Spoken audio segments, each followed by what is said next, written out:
Hola, bienvenidos una vez más a Oman, historias del arte y el judaísmo en Radio Sefarat, donde hoy, aprovechando que tenemos la festividad de Pesaj a la mano, vamos a hablar de algo especial, más de artesanía que de arte, porque hablaremos de la decoración artística de un objeto utilitario, como es la iluminación medieval de manuscritos de literatura teológica, Agadot de Pesaj, Tanajim y Sidurim también. Vamos a hacer una matización lingüística preliminar para diferenciar lo que es un códice de un manuscrito. Un códice es un manuscrito anterior a la invención de la imprenta, un incunable. Un manuscrito es posterior a la invención de la imprenta y además el texto original de una publicación. Nosotros, de todos modos, vamos a hablar de manuscritos iluminados, manuscritos cuyo texto va acompañado de una decoración, como pueden ser letras capitales a principios de párrafo, cenefas, miniaturas que ilustran el contenido del texto, etc. Aunque se vienen realizando, que se sepa, desde tiempos de la antigüedad egipcia,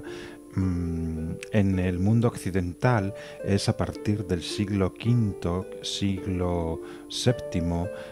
después de la Era Común, claro, cuando proliferan varios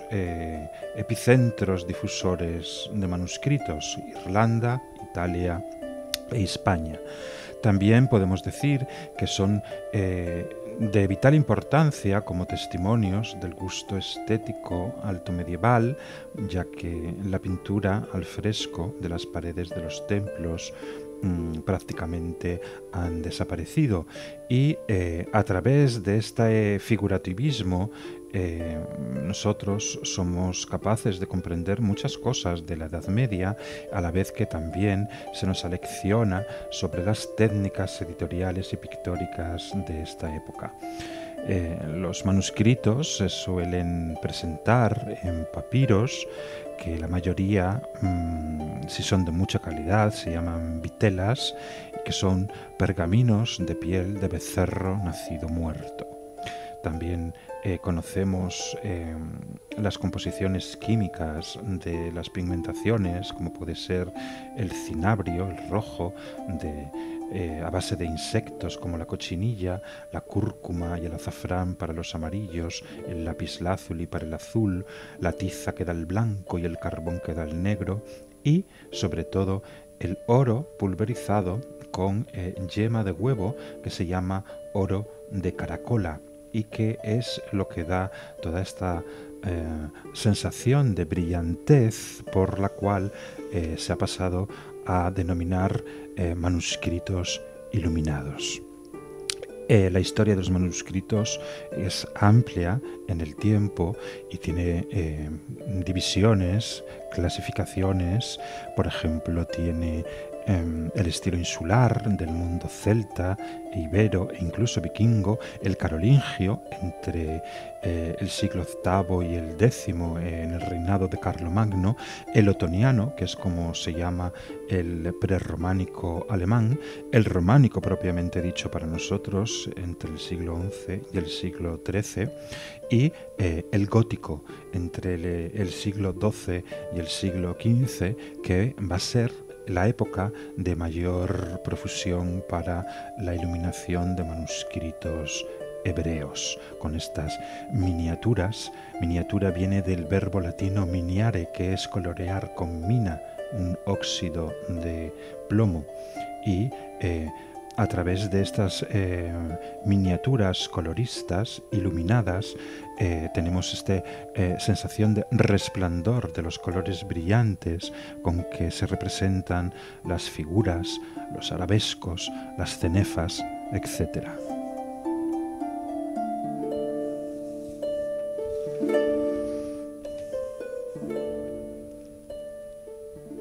La iluminación de literatura teológica hebrea en la Edad Media tiene como año de inicio de lo que nosotros conocemos el año de 1230 y el primer texto que se iluminó fue una Torá con una gran influencia de la abstracción de la geometría andalusí. En el siglo XIV, cuando estemos ya dentro de la etapa del gótico, va a haber una evolución de toda esta abstracción hacia cierto figurativismo y hay una cosa que está muy clara: la Torá va a tender hacia la abstracción por el carácter iconoclasta de la religión judía, que no concibe la representación de figuras humanas y animales para no caer en la idolatría, y sin embargo en la Gada de Pesaj esto se flexibiliza lo suficiente como para encontrarnos que en el siglo XIII hay ya una evidente pérdida de la influencia islámica en la adopción del gusto cristiano, gótico, y sin perder la idiosincrasia judía, y esto se debe a que después del siglo XII, con la invasión de los almohades, las tribus bereberes del norte de África, hubo grandes emigraciones hebreas a los reinos cristianos del norte, y que es donde asimilan el gótico. La gran obra, no hay una obra que destaque más que otras, pero la gran obra que da inicio a toda esta historia de la iluminación es la Gadá dorada del siglo XIV, de la segunda mitad del siglo XIV, obra notable del arte sefardí, compuesta por 14 páginas y 56 miniaturas narrativas sobre hojas de fondo dorado. Está conservada en la Biblioteca Británica de Londres con la asignatura MS.2720. Todos los manuscritos llevan esta asignatura MS. Y fue creada en el Condado de Cataluña, probablemente en Barcelona, en esta fecha de 1320, con una caligrafía netamente sefardí y cuadrada. Presenta 27 paneles con representaciones de los libros del Génesis y del Éxodo, como pueden ser, por ejemplo, las relativas al sacrificio del Cordero Pascual en tiempos del Templo. Y presenta una encuadernación con tapas de cuero hechas en Marruecos. Conocemos un poco de la historia de este importante documento, y es que fue censurada en Bolonia en el año de 1599, y también sabemos que fue regalo de bodas del Rab Joab Gálico a Menachem Raba, que fue quien agregó el escudo de armas de la familia a la Gadá. Y en el siglo XIX sí sabemos que el bibliófilo italiano Almanzi, a través de un librero berlinés, en 1853 vendió por 1000 libras la obra a la Biblioteca Británica. Esta obra es la que en 1986, es decir, ayer mismo, sirvió de inspiración a Yossi Stern en Herzliya, Israel, para la creación de la Biblia de Jerusalén.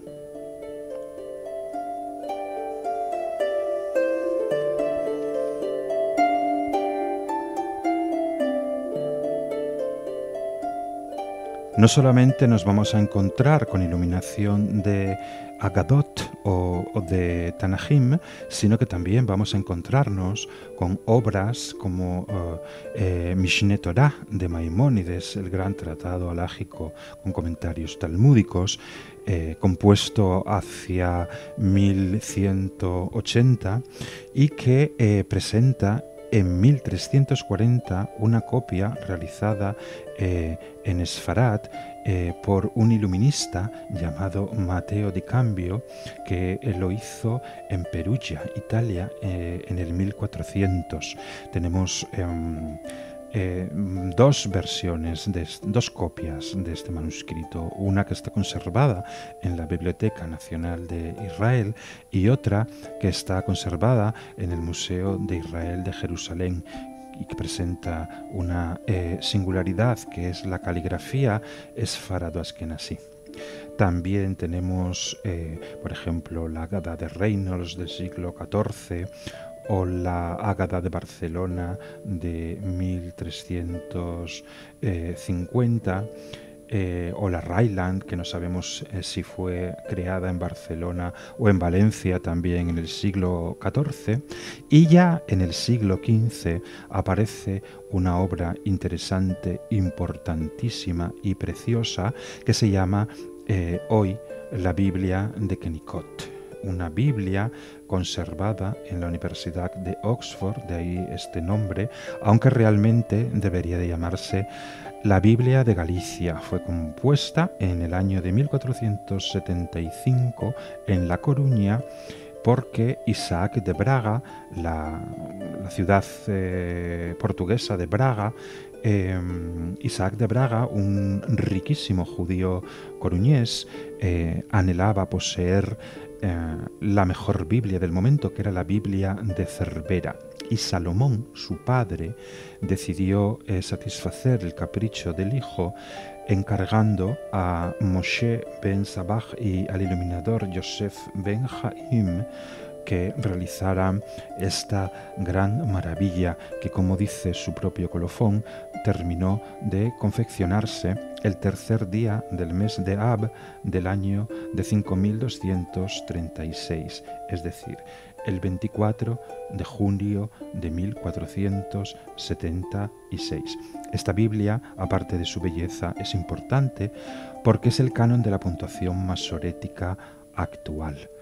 En 1771, después de estar perdida durante mucho tiempo, salió de España, de Sfarad,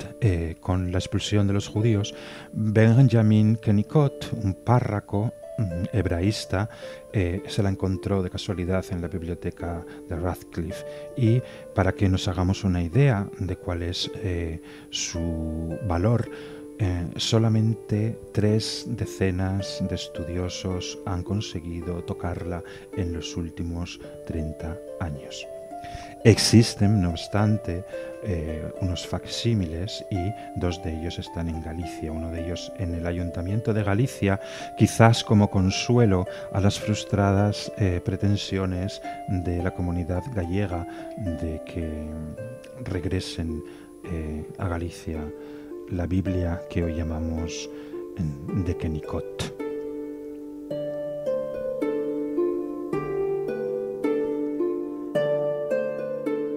En el siglo XIX todavía se hacían iluminaciones, y ejemplo de ello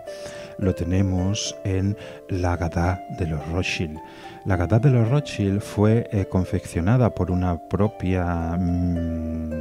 miembro de la dinastía, Charlotte Rothschild, que fue casada con Lionel Rothschild, que fue